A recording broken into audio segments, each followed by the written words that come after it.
early days of Bitcoin, 2009, 2010, if you mentioned you were dabbling in Bitcoin, you would be laughed at. Now the laughter has stopped, and if they cannot ridicule it anymore, they start to criticize it and even try to discredit it. You can imagine where the criticism is coming from, whether it's the head of the ECB, Christine Lagarde, or the former head of the Federal Reserve, the Fed, Janet Yellen, now finance minister under the Biden administration, or CEOs from banks like JP Morgan, Jamie Dimon, or Augustin Carstens, the general manager of the Bank for International Settlements. And you can see what they have in common: the need to protect the status quo of the current financial system. So they make you believe that cryptocurrencies like Bitcoin are bad for you.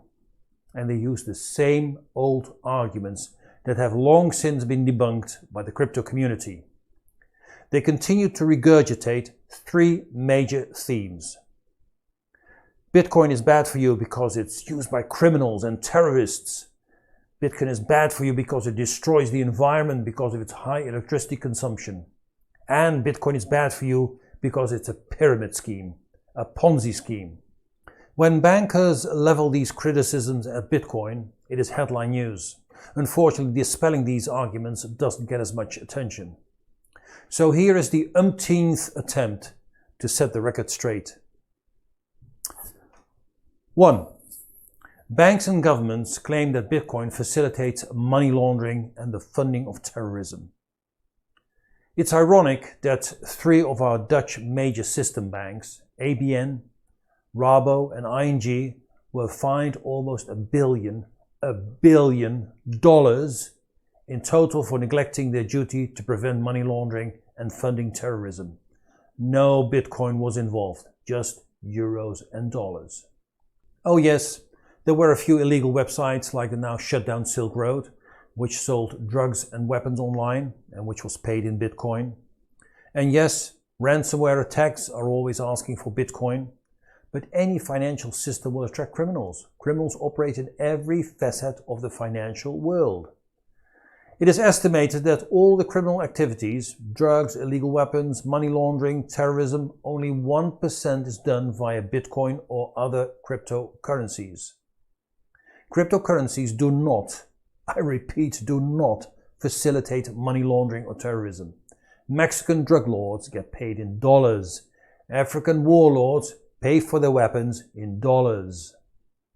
The second one is that Bitcoin is bad for the environment. It consumes as much energy as a small country.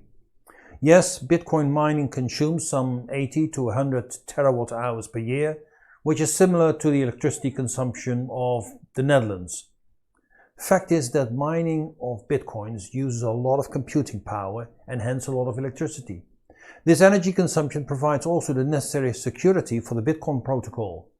Bitcoin has value because it's digital stored energy. You may think that this energy requirement for Bitcoin is wasteful and polluting. But let's put it in perspective. Is it wasteful that in a couple of weeks, Christmas lights in the US consume also as much electricity as a small nation in a whole year? What about the fact that some 20% of our total electricity consumption is spent on the standby motors of equipment like TVs, chargers, PCs and other electronic equipment? Is that wasteful? Are the resources that are required to put 3 billionaires in space wasteful? What about the energy consumption associated with our fiat currency? The printing, minting and distribution of coins? The banks, financial institutions and all the associated services? What about all the gold reserves that are held by central banks and that are lying in warehouses around the globe? Gold that has been mined in an environmentally very unfriendly way and in many cases in countries with abhorrent labor conditions. Globally, more than 30,000 tons of gold is gathering dust in vaults across the world, doing nothing apart from having polluted the environment with a host of dangerous chemicals and releasing lead, mercury, cyanides into our rivers and lakes and having consumed a lot of energy.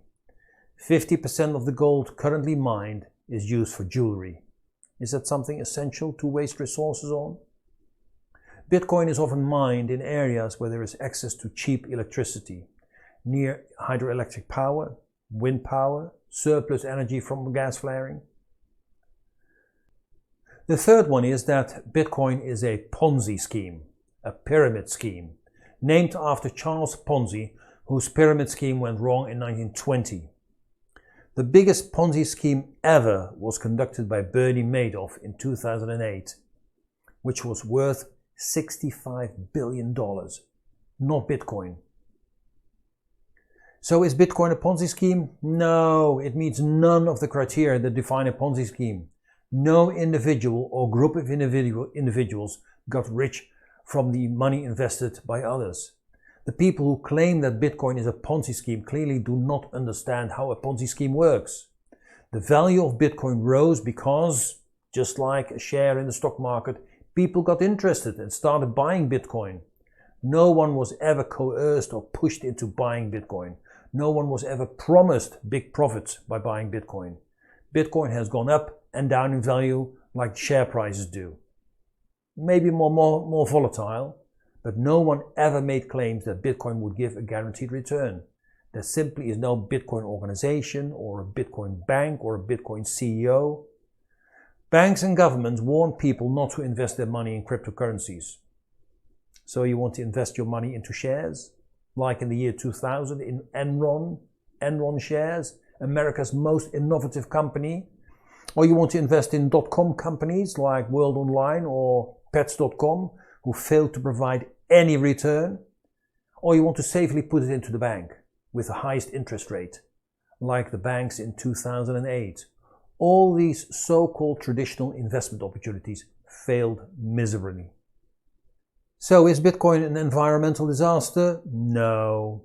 Is it used for money laundering and financing terrorism? No. Is it a fraud and a Ponzi scheme? No. So good grief, Lagarde and Yellen and others, stop with these unfounded accusations only because you cannot see or understand what Bitcoin and other cryptocurrencies are all about.